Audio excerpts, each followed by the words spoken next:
Welcome back to Sunday. Now, being Father's Day, we'd like to introduce you to a very special father.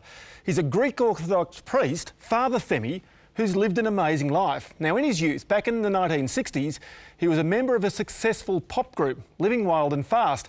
Now, I've got to tell you a little personal story. They were the first band live that I ever saw back in Melbourne, and the thing that sticks in my memory, my mother told me I'd end up looking like them if I ate pies and chips for the rest of my life. But as the years passed, Themi's life changed immeasurably. Now he's devoted to helping the poor in the poorest countries of the world. He recently returned to Australia and caught up with members of his pop band and found, surprisingly, they still have much in common.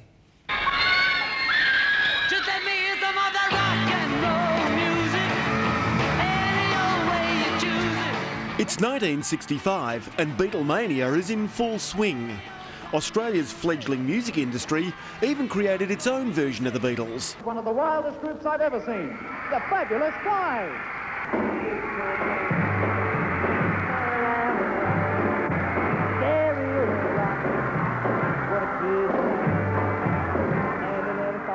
But life sometimes moves us in surprising, even mysterious ways. The young, long-haired man singing.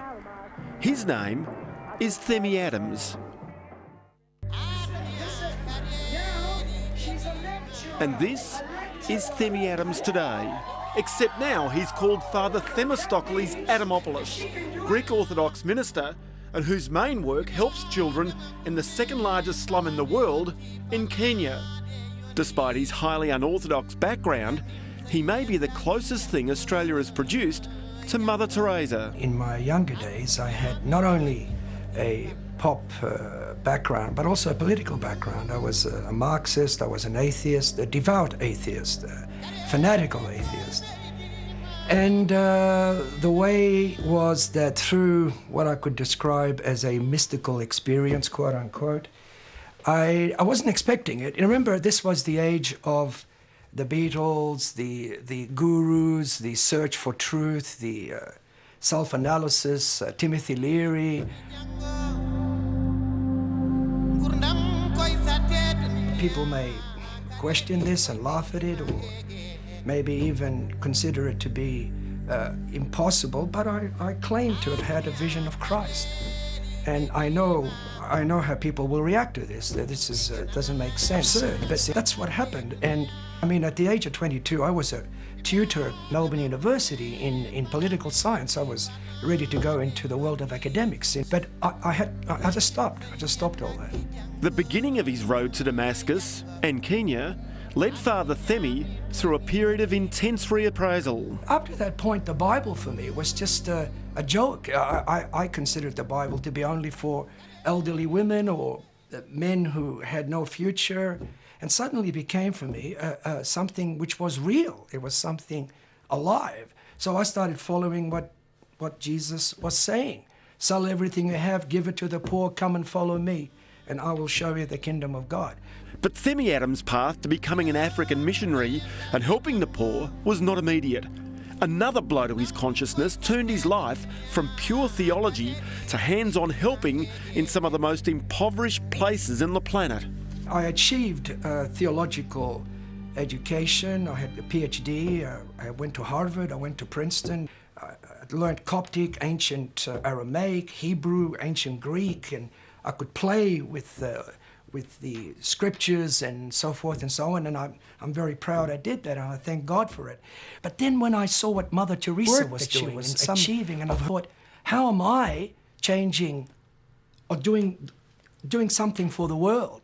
Well, one day God was painting all the donkeys black and white.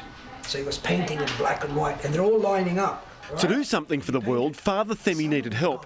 It came from the Australian charity Paradise Kids, based on the Gold Coast, that helps children, youth and their families by providing grief and loss support counselling. It created a separate arm, Paradise Kids for Africa, to fund the priests' work building schools and counselling centres. In Africa, I would say this. The people love the churches. The church functions as not only a spiritual centre, but also as a welfare centre. You know, single parents, welfare payments that are made here, they don't exist there. Widows' pensions don't exist there. Orphans' pensions don't exist there. Medical pensions don't exist there. So that's where the churches come in and fill that gap. So I would say that if you remove the churches from Africa, I would not be exaggerating that within 2 or 3 weeks, you'd have perhaps 80 million people dead. That's how important the churches are. ABC. Yeah, I'm not out of the Jackson 5. ABC, Do, Re, Mi. But even now, you get the impression Father Themi is not far away. Yes, 1, 2, 3. Simple as Do, Re, Mi, A, B, C. 1, 2, 3, baby, you and me now. Hallelujah. So do you find the transition difficult when you come back to a Western community like Australia now? You know, Ross, that's the question. Not only do I find it difficult, I find it actually heartbreaking and disturbing to be living in the slums of some of the poorest parts of this earth, and then to come into the plane, get off at Tullamarine Airport, and just see the riches of Australia and I would say even the superficiality of Australia to some degree. I love Australia, I'm an Australian. I fly the Australian flag in Kenya, but we are also a superficial society that our interests are superficial. I mean, what I saw on television when I came back was Paris Hilton is doing that, and Paris Hilton is doing that, and Madonna is doing this, and this is the new lipstick that women should be wearing, and this is the new shoes that men should be wearing. And I'm thinking, 90% of the world is dying of hunger, and this is all that we are thinking of.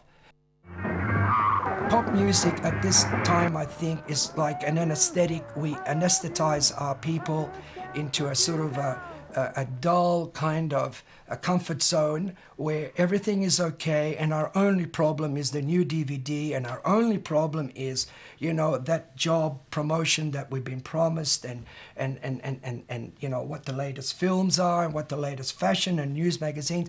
I think, and I love footy, but that's also part of the comfort zone. So in a sense, we've built a society that is anesthetized against suffering and against enduring pain. So when we do face in our lives serious trauma, we're not really ready to cope with it. So we break down very easily. The African does not break down.